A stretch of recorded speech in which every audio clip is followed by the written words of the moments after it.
Corpse's candle. I don't know if you know about the corpse's candle, but corpse's candle you only get in Wales. And tokens, you also get corpse's tokens. There's one in Barmouth. When the sailors go out to sea, if they see a corpse's token, they've got to come back in because they know their boat's going to be overturned and they'll all die. My sister's husband, her mother, she's like 90 now, but her mother was used to lay out the bodies in Newtown.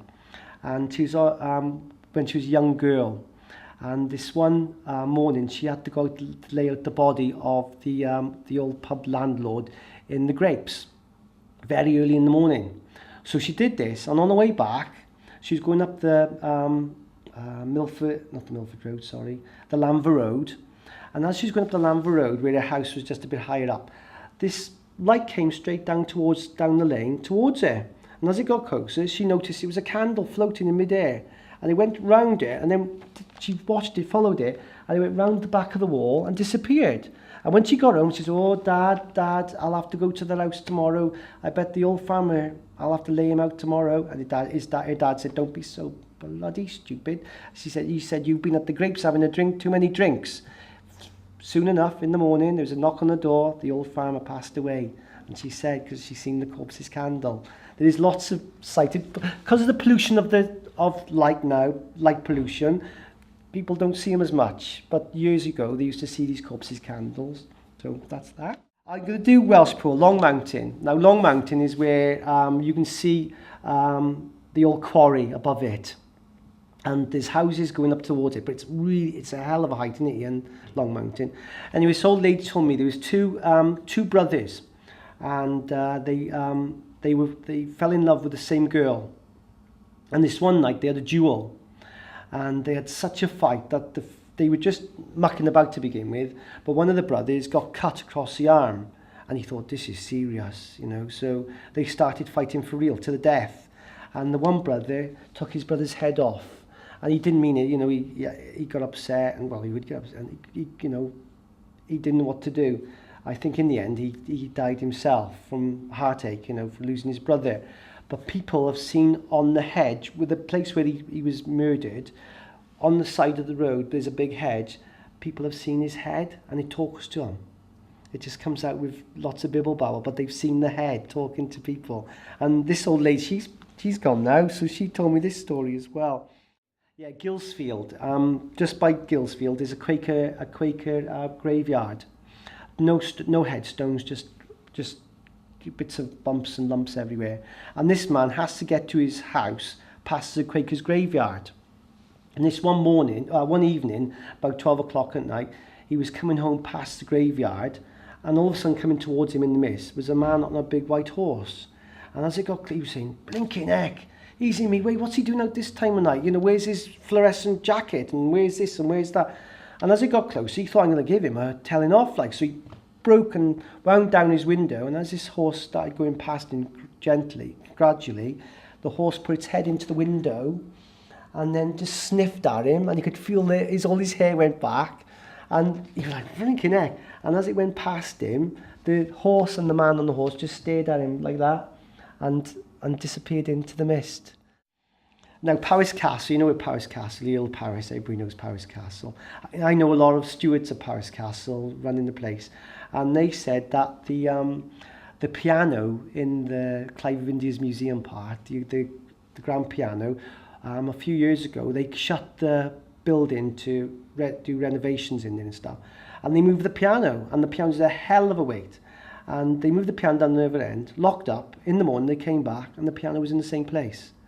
And they can hear the piano plays and makes difference, you know, and they can hear somebody going across the room, and they've heard balls in there, they've heard people dancing and singing in the hall. But also the Earl's bedroom, I know a young man, he hasn't passed away, he's like one of his years alive, and he was looking after, he was the steward of the Earl's bedroom, and this one morning he went to stand by the door to let before the customers came in, and he seen the Earl floating above the bed with his arms folded, and he turned around And he looked at him, and the lad hasn't been back since. He ran out of the building, didn't go back again.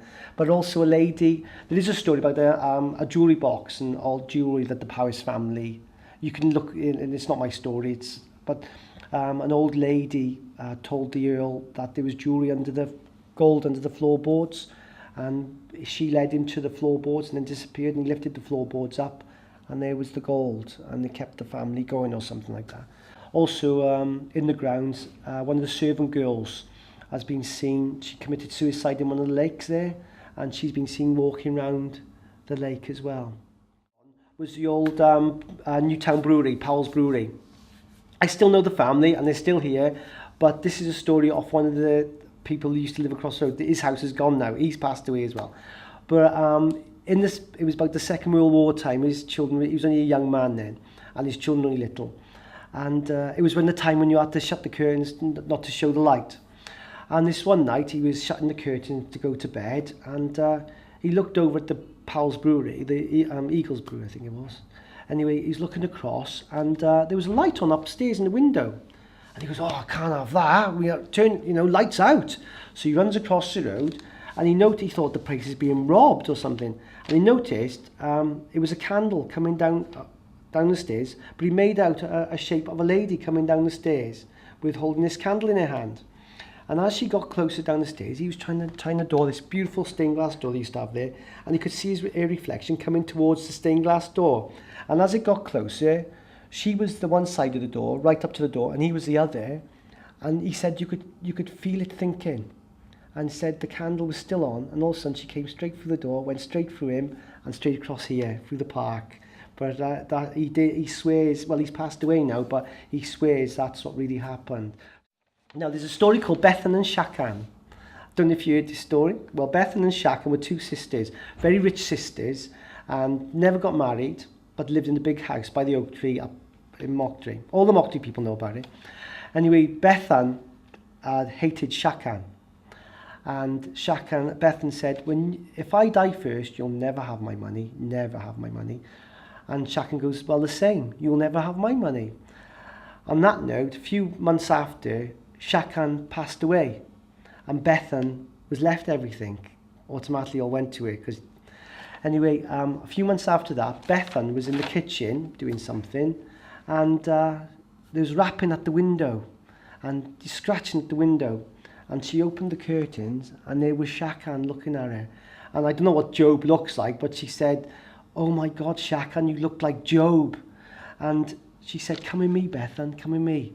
So Bethan was in like a trance and came out of the house and went towards Mocktree graveyard, Mocktree churchyard. And as she got towards the church, the minister was coming round the corner. And he said, Bethan, for God's sake, wake up. And as she woke up, she was over an unmarked grave. And if she would have fell down it, she would have died because she was old. And they would have both not had no money. So that's another story of Mocktree. Also, the Dolly Inn. We've done an investigation in the Dolly Inn. Anyway, the Dolly Inn, I know the old family. He's still alive. He's very old now. But it's been in his family for about 200-300 years. Doesn't live there now. He lives in Newtown now.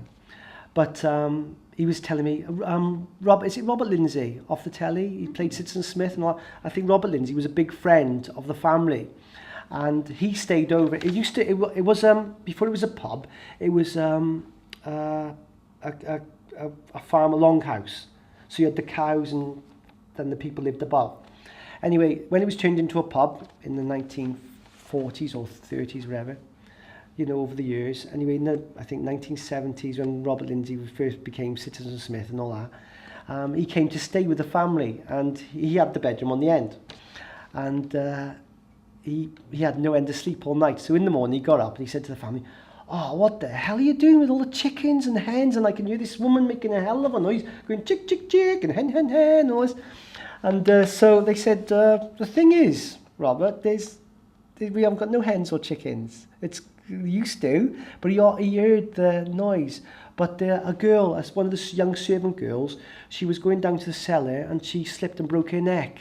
And she's been seen around the building. Also, they used to have the old shepherds in the mountains, and when they got paid once every so often, they used to come down to the pub and drink themselves silly, and some of them drink themselves to death because they found 2 in the barns dead, drunk themselves to death, and he has been seen. But the worst one of them is they reckon that a young man was kept in the cellar and he passed away, and he has been seen all around the pub. And one morning, one of the window cleaners came in the pub, and it was closed, but he had the door, went into the building, and the owner was round the back. And as he got to the bar area, he heard tap, tap, tap on the bar, and he looked around, nothing there. Tap, tap, tap. This happened 3 times. When he turned around on the 3rd time, he said there was this great big man standing behind me, in shadow with a hood. And he followed him and he ran to the kitchen. He goes, oh my God, there's a... And when he turned around, there was nothing there. But he's seen him as well.